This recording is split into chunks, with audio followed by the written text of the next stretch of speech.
Hey guys, welcome back to my channel. Our lawnmower wasn't working last weekend, so I dove into it. I took the cover off and everything, and got my multimeter out and I was checking powers and grounds and everything, and I couldn't find out the issue.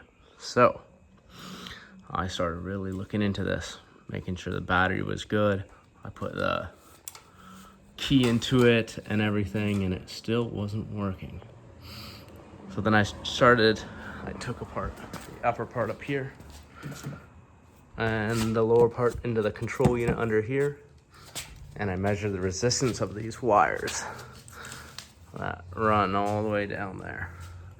And the black wire in here had an open circuit. So I ran a new wire, hucked some electrical tape around it, and it started. So just letting you guys know, that's the one of the safeties to make the lawnmower work. Anyways, yeah, it was really easy to find out. There's a 5-pin connector in here for the micro switches, and these are all just, there's a micro switch in here and 2 micro switches in here. That's 1 micro switch, and that's 1 micro switch there. Anyways, and then you pull these up, and when you lock these and you pull the bars all the way out, the micro switch opens, and it needs to see all of that to start. And don't forget this is a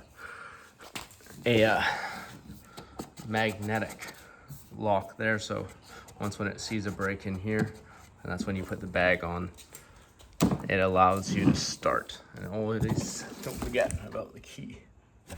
So anyways, that's how you get her going. If you run into that issue, I would look here. There was an easy tell, like right where it folds, you can see that when you pull up, the wires actually start to stretch.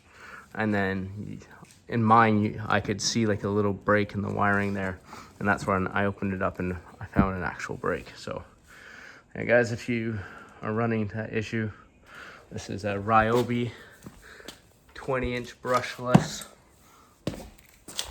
40 volt. I think it is like a 2022.